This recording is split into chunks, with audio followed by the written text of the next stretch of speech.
Alrighty, so before I get to watch the last CONCACAF Champions League second leg game in the round of 16 between the Seattle Sounders and Montreal, I'm going to quickly do the video where we're going to do a prediction of the Eastern Conference standing. And yesterday, I of course did a video where I predict the Western Conference table, and I'll leave a link in the description below in terms of that video. And I'll do the same thing with the Western Conference video and leave a link in the description of the video that I'm about to do. And as always, this is just my opinion. If you do not agree with this, let me know in the comments below. And if I put your team a little bit too low, don't take it personal, because that's just kind of how I view what each team is going to finish this season. And let's also not forget to mention the fact that last season, when I did prediction, I did pretty poorly in terms of my prediction. Though I think I did a little bit better in the Eastern Conference compared to what I did in the Western Conference. So, with that being said, let us actually start with number 14. And the team that I think is going to finish dead last this season is not FC Cincinnati, which I think if you're a Cincinnati fan and you're watching this video, I think that's a huge sigh of relief that I'd decide not to predict them to finish that last. So, I will say this, coming into the season, and I actually started my prediction in terms of where I think each team is going to finish in the standing leading up to this video all the way back in January. And then I have also kind of changed where each team has been depending on some of the moves that they made, and that maybe I kind of underestimate some teams or maybe overestimate some teams in terms of where they're going to finish. But yeah, for Charlotte FC, the expansion team, aka the team that has their head coach saying we are screw. I mean, in some way it is kind of true, especially on the attacking front. Now, I know they recently got Daniel Rios from Nashville, and I think that's a decent signing, especially though he is a guy that I think, it's kind of unfortunate that he kind of got buried deep in the depth chart for this Nashville team, and that it seemed like once Nashville started to become good, and that he's also hasn't been getting a lot of chances, you knew that he was going to move on to somewhere else. And I think Charlotte would be a good club for him to go, though he's going to have to battle with Karol Sledetsky for that striker position. But besides that, they still have that issue with the winger position. They still do not have a winger in this team. There's still question about that number 10 position, and basically it's kind of what I said about how they are really screwed in terms of the attack, and that there's that big question of where the goals is going to come from this team. Now at number 13, speaking of FC Cincinnati, that's where I'm going to think they're going to finish. And again, if FC Cincinnati fans see me put them anywhere but last place, they will feel like they won MLS Cup. I mean, this year, you got to think that this is finally the year that they're not going to finish dead last in the Eastern Conference and not win the wooden spoon. I mean, I know the squad that they had this upcoming season doesn't inspire you doesn't excite you the fact that this team is not going to win the wooden spoon again, because again, when you look at this team, it's basically a team that looked very similar to last season, and even with a new front office and a new head coach coming in, and pretty much them trying to copy the Philadelphia Union way, they hasn't really made a lot of changes that I thought they were going to do this off season. But that being said, last year I feel like even though I know they finished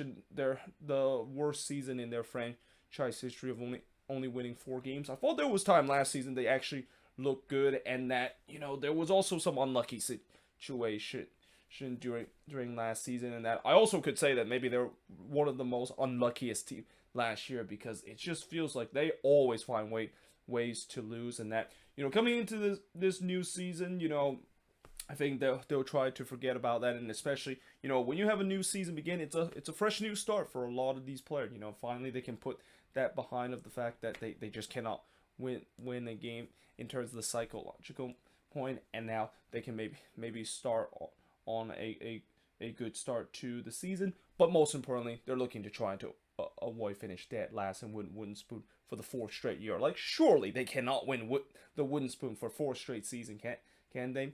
Now at number 12, now this might be a bit of a surprise, but I'm actually going to put DC in 12th place. And I know DC fans are going to be very mad at me for putting them in 12th place, and also my camera just kind of decided to not focus anymore.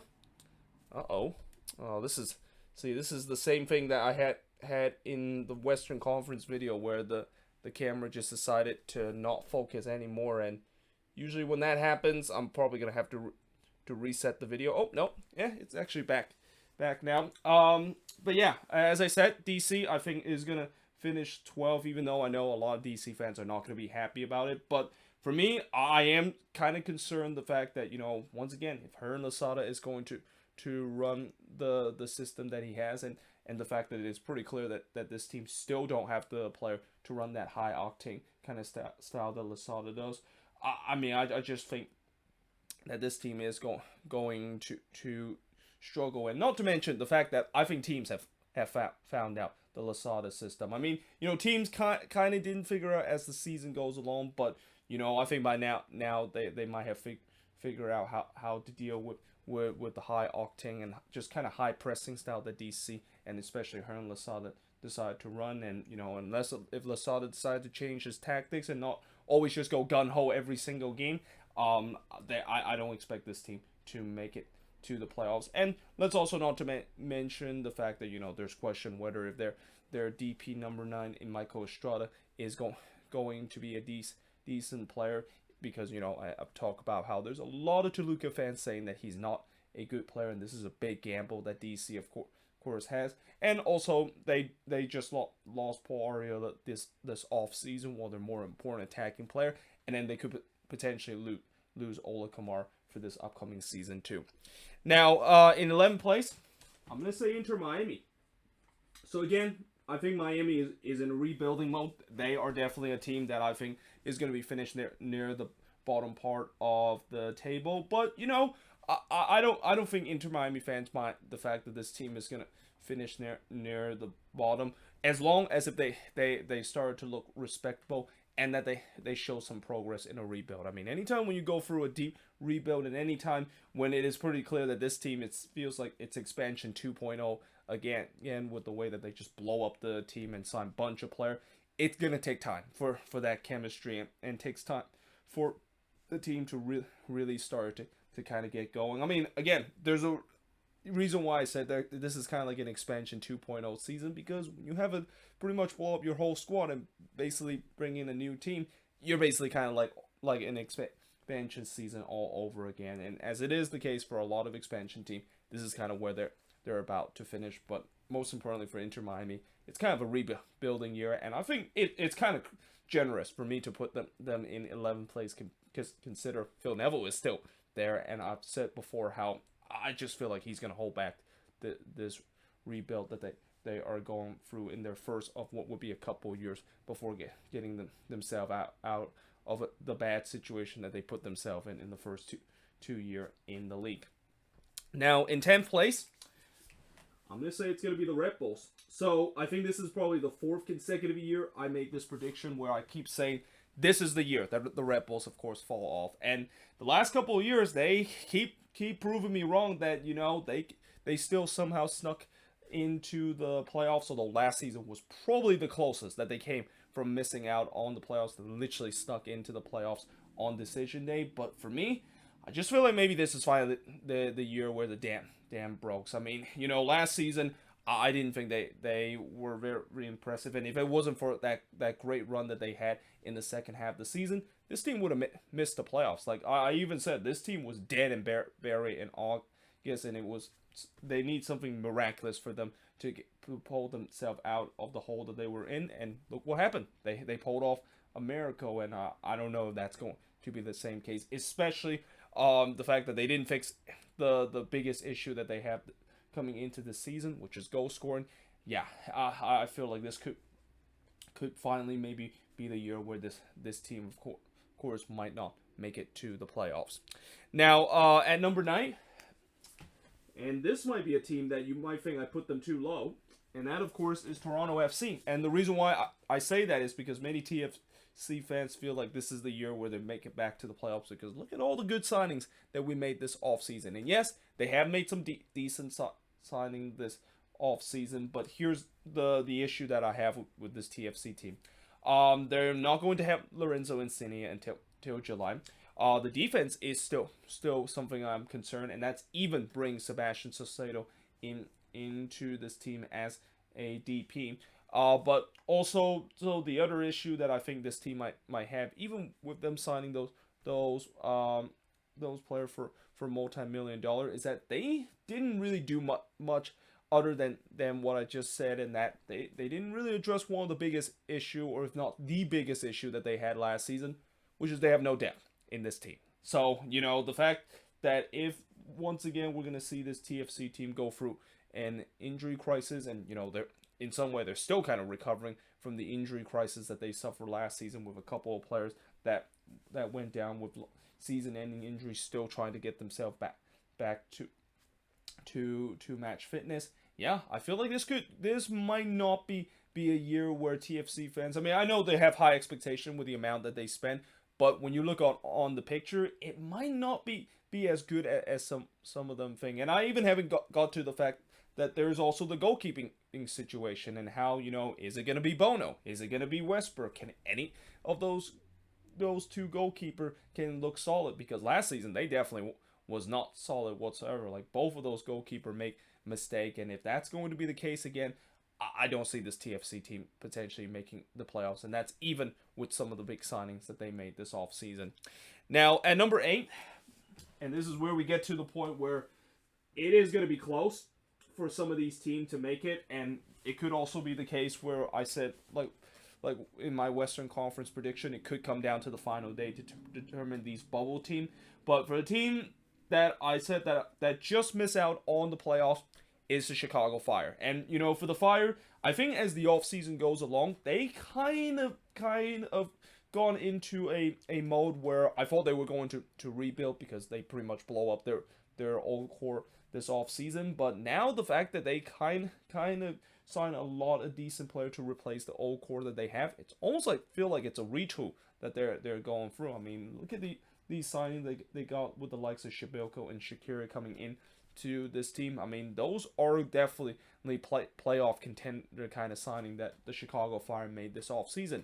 However, one thing I'm still worried about this Fire team is the fact that, is this going to be once again a team that has been the case that is the reason why this team has not made the playoffs the last couple of years, which is inconsistency. And also just there's games where they look like the best team in the league, and then there's times where they look like the worst team in the league, and some of the players that they have just kind of underperformed. So yeah, I think that is kind of a big mystery of this team, and it's no wonder why I kind of put them in 8th place, because it's kind of smack the middle of where, if you're going to be an inconsistent team, that's probably where you're going to finish. But again, if things does work out, and maybe if their new head coach Israel Henriksen can finally get rid of some of the old habits that this team has been going through for the past couple of years, this team could actually end up on the left side of the table. But for now, unless I see it, they're going to be on the right side of the table. And I also forgot to mention, I haven't even got to the defense, of how that's also one of the big concerns with this team coming into this season. And I have a feeling their upcoming rising star goalkeeper, Gaga Solana, he's going to have to bail out this team a lot with the bad defense in front of him. Now, at number 7, a team that just sneaked into the playoffs, I'm going to say it's the Columbus Crew. So I think there's no doubt that Caleb Porter, he's going to guide this team to the playoffs, because if you look at the pattern of Caleb Porter's team, when a Caleb Porter team missed the playoffs one year, they're going to make the playoffs the very next year. And I'm basically following the same guideline, the fact that, yes, indeed, that they're going to make it to the playoffs. Though I will say that it's not going to be as comfortable as some people might think. I mean, yes, they do still have most of their core back from last season, and also some of those players that went out with an injury. They're going to start to come back to this team, but it just still makes me feel like, I feel like, this offseason they didn't really upgrade a lot in terms of some of the position that they desperately need, and especially, the fullback position. Losing both of their fullbacks in Valenzuela and Alpha was going to be a huge miss. But not to mention the fact that we'll see how Lucas Zarian will perform this upcoming season. I mean, I thought last season Zarian, yes, I know the number was impressive, but if you look into the service, and if you actually watch him play every single game, you know that last season was not a good year for him, because he was kind of a player where it was very he was a very boom bust player, where sometimes he can make some incredible moment, like scoring a free kick goal or scoring a goal late in the game, and then there's time where he basically just give the ball away cheaply to an opposition, or just make a boneheaded play in the midfield, and sometimes that could actually happen in the same game too. So yeah, it's going to be interesting to see whether or not Vizarion can stay consistent heading into this upcoming season. And yeah, overall, just stay healthy this year. I mean, we know that from last season, one thing we learned is that maybe this Columbus team is not as deep as what we thought, in that if they do lose some of their key pieces in their team, then things could, of course, would crumble. But I think they should be good enough to make it to the playoffs and sneak in as the 7th seed. Now, at number 6, CF Montreal. I mean, I am definitely buying in the Montreal hype machine, in that, I've even said that they are definitely a dark horse kind of team heading into this season, because there's just so much talent in this team. Probably one of the more talented team that I've seen Montreal has had ever since in the mid 2010s, when that was a team that it's kind of such a shame that team never made it to MLS Cup, because there were a couple of times that they were considered one of the best team in the East, but then they of course run into the TFC juggernaut a couple of times. But nevertheless, Montreal, they're definitely going to push over the edge, and that Wilfried Nancy last year came so close of guiding his team with a miraculous playoff appearance, despite there was so much question coming into the season. Well, now that he has a season under his belt, and not to mention, it seems like most of the signings that they made this season has been impressive, and I mentioned before how they also are too deep in pretty much every single position with depth.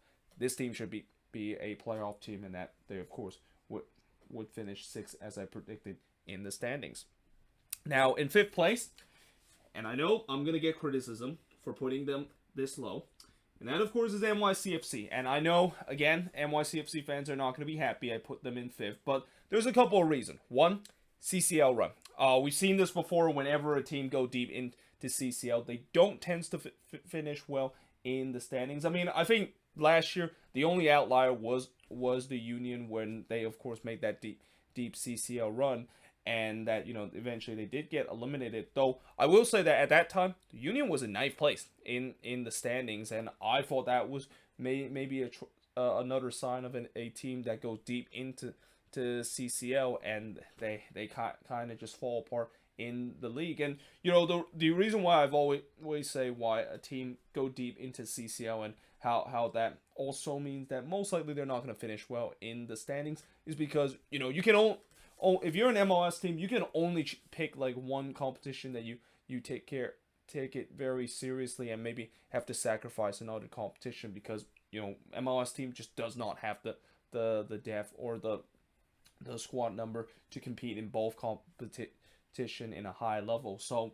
for NYCFC, I think they're definitely going to go deep into the competition, and especially in the first game that they play against Santos Guapales. I mean, I know it was Santos Guapales, and they were definitely not a very good team, but the way that NYCFC just dominate them for both of these games, yeah, watch out. This team is a very, very dangerous team, and especially with the fact that they still have Tati Castellanos, I think this team is going to be more dangerous in CCL, but that also means that they're going to have some fixtures kind of congestion, and that again there's going to be some games that I think NYCFC, and especially Ronnie Dalia, probably will have to rotate his squad and kind of punt some games so that they can focus solely on MLS. And this is also where it can get to a case where they could be a little bit low in the standings, but that's because they're making a CCL run. Though I think in the second half of the season they could of course come back from it, and that's even most likely they're not going to have Tati Castellanos for the second half of the season, because at least from what I saw yesterday, it's proven that they can still score goals without Tati Castellanos. And that guy called Talles Magno, yeah, he is definitely a stud, and a guy that I think could definitely be a good replacement of the spot that Tati Castellanos currently owns, and probably him moving on to a big club in the summer.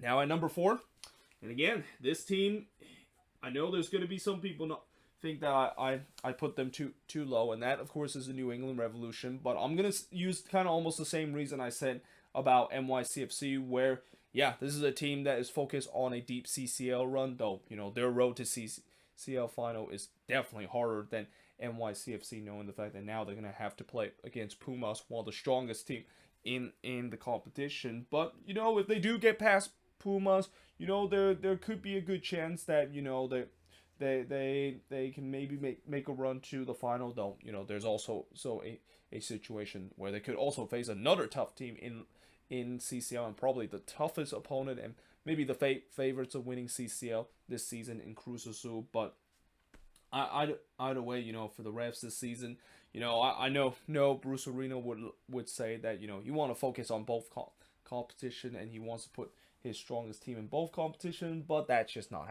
how it works. And also, not to mention, I think maybe Bruce Arena might, I know he might say about that, but he also may maybe be rotating his squad a little bit, knowing the fact that they want to make that MLS Cup run. Like, this is a team that I've said before, they don't care where they're going to finish in the standings, as long as they make it to the playoffs, and heading into the playoffs on a good form, then this team has a chance to make that MLS Cup run. But the other reason I will say that maybe they won't finish that high is because losing Matt Turner this summer, that's definitely going to hurt, because I know they do have a decent backup goalkeeper in Brad Knighton, but his quality is significantly lower than Matt Turner. And it's also going to be interesting to see what happened in the summer when Turner does leave this team. Will New England definitely make a big money signing within the league by bringing in a decent goalkeeper in the league to take over for Matt Turner? And then going forward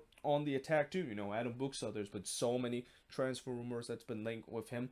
He could potentially move on in the summer, and if they do lose him, it's kind of the same thing I said about NYCFC. That's a big piece that they lose in that number 9 position. But unlike where NYCFC does have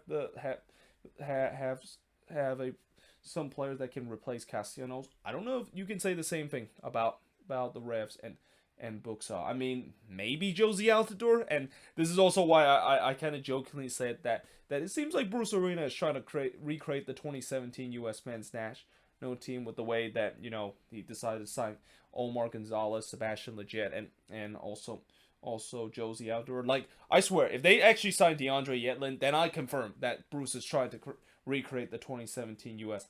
men's national team, and maybe even out of the blue sign Christian Pulisic from Chelsea. Well, actually, that it might be a little bit of a stretch, but yeah, you know what I mean. The fact that Bruce wanted to recreate the 2017 World Cup qualifier team that the U.S. has, and pretty much use that the same method with the New England Revolution, and time will tell whether or not if that's going to be successful.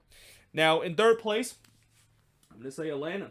So for Atlanta, I think this year there's definitely higher expectation.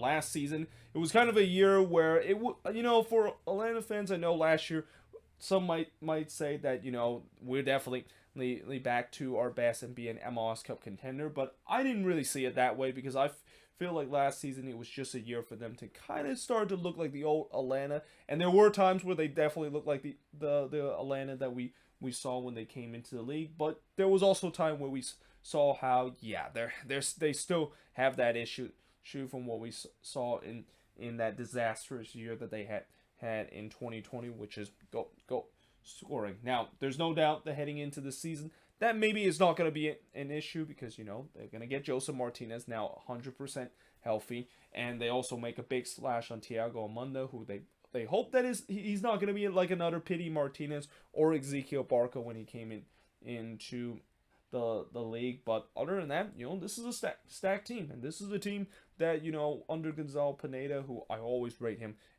to be a decent head coach, this team can definitely make some noise in the East, and that they can definitely get themselves back finishing near the top part of the table. But for now, I have them in third place in the East.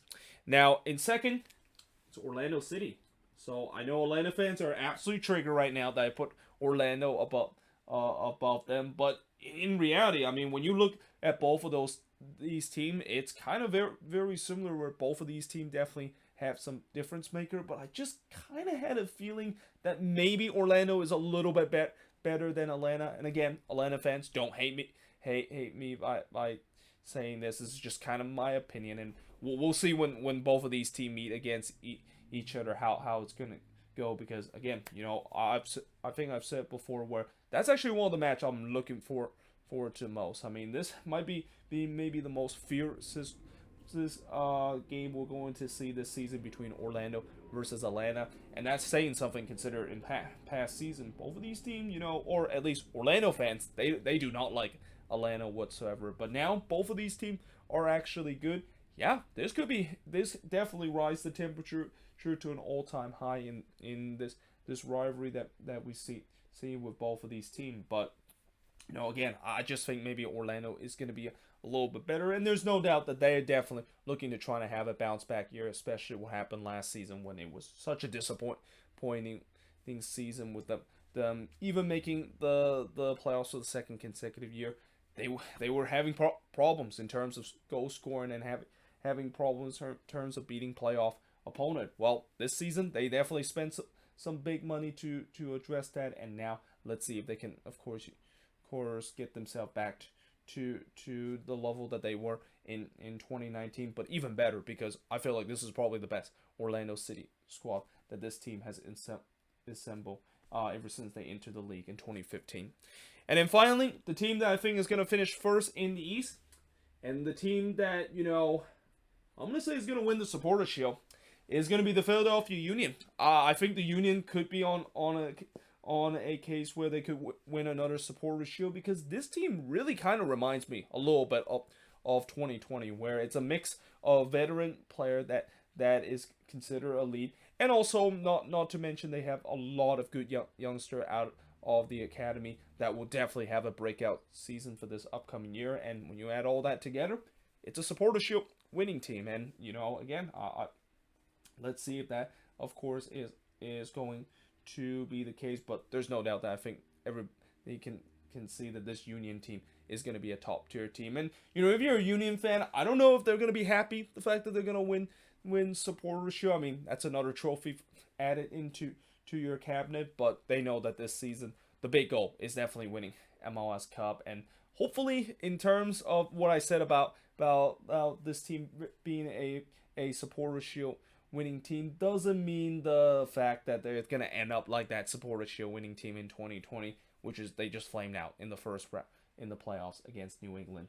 But there you have it. That is pretty much it for my Eastern Conference prediction. Let me know in the comments below, what do you think of my prediction of how the standings is going to look in the East. And as always, if you disagree with it, let me know in the comments below if I put your team a little bit too high or maybe a little bit too low. Well, most importantly, if I put your team a little bit too low and you're not happy about it, let me know in the comments below. But yeah, hope you guys enjoyed this video. If you do, make sure you guys leave a like, smash the subscribe button, and yeah, I of course will see you guys next time.